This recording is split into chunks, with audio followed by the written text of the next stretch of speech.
மக்களே, இன்னைக்கு வீடியோவில் என்ன பார்க்க போகிறோம்னா ராகி கொழுக்கட்டை தான் பார்க்க போகிறோம். அது எப்படி செய்யறதுன்னு பார்த்துக்கலாம் வாங்க. ஒரு கப்பு ராகி மாவு போட்டுக்கலாம். ஒரு கப்பு தேங்காய் தூள் வந்து இதில் சேர்த்துக்கலாம். அரை கப்பு செவப்பு பவுல் எடுத்து வச்சுருக்கிறேன். இதை நம்ம ஏலக்காய் 2 போட்டு இதை குறைப்பாக அரைச்சிட்டு வந்துடலாம். ஜாரில் போட்டுக்கிறேன். 2 ஏலக்காவை வந்து இப்படி உடச்சி போட்டுக்கலாம். அப்போ தான் நல்லா மயிஞ்சி வரும்.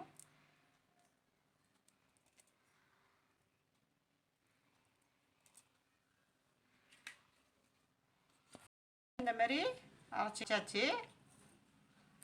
இது இந்த மாவோட இதை சேர்த்துக்கலாம். இப்போ இதை நல்லா இப்படி மிக்ஸ் பண்ணிக்கலாம்.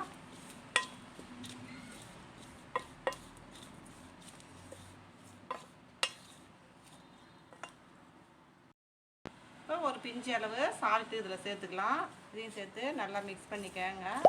நம்ம ஸ்வீட்டு செய்கிறப்ப ஒரு பிஞ்சு சால்ட்டு போட்டால் இன்னும் வந்து இனிப்பை வந்து நல்லா எடுத்து கொடுக்கும். ஒரு கப்பு வெல்லம் எடுத்துருக்குறேன். இதை வந்து நம்ம கரைச்சி எடுத்துகிட்டு வந்துடலாம். கல்லுலாம் இருக்கும், அதனால் நம்ம வந்து இதை கரைச்சி வடிகட்டி எடுத்துக்கலாம். இப்போ இதை ஒரு கிண்ணத்தில் நம்ம சேர்த்து கொஞ்சமாக தண்ணி ஊற்றி இந்த வெல்லத்தை கரைச்சிக்கலாம். நம்ம இப்போ நல்லா கிளறி விட்டுக்கலாம். நல்லா கரைஞ்சிடுச்சு. இதை வடிகட்டி எடுத்துக்கலாம். இப்போ கொஞ்சம் கொஞ்சமாக ஊற்றி இதை பிசைஞ்சிக்கலாம்.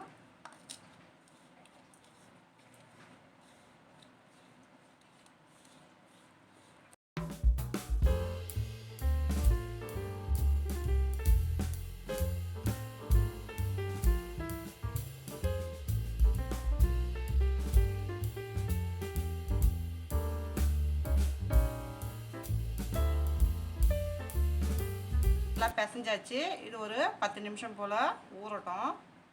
நம்ம அப்புறமா வந்து கொழுக்கட்டை பிடிச்சிக்கலாம்.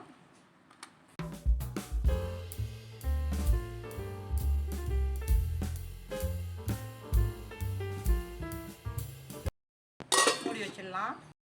ஒரு இட்லி தட்டில் எண்ணெய் தடவி வச்சுருக்கிறேன். அதை எல்லா இடத்துலையும் பரவுற மாதிரி தடவி விட்டுக்கலாம். கொஞ்சமாக கையில் நெய் தடவிக்கலாம். ஆயிடுச்சு. இப்போ நம்ம கொஞ்சம் கொஞ்சமாக எடுத்து கொழுக்கட்டையை செஞ்சுக்கலாம். பாருங்க, இப்படி செஞ்சுக்க வேண்டியது தான். கொஞ்சமாக இப்படி உருண்டை மாதிரி உருட்டிட்டு இந்த இப்படி வச்சு இப்படி அழுத்தினோம்னா கொழுக்கட்டை ரெடி. வாவ், சூப்பராக வந்துருக்கு. இதேமாரி எல்லா கொழுக்கட்டையும் நம்ம செஞ்சுக்கலாம். பாருங்கள், இப்போ எல்லா கொழுக்கட்டையும் பிடிச்சி வச்சாச்சு. ஒரு 10 நிமிஷம் ஆவி கட்டி எடுத்துகிட்டு வந்துடலாம்.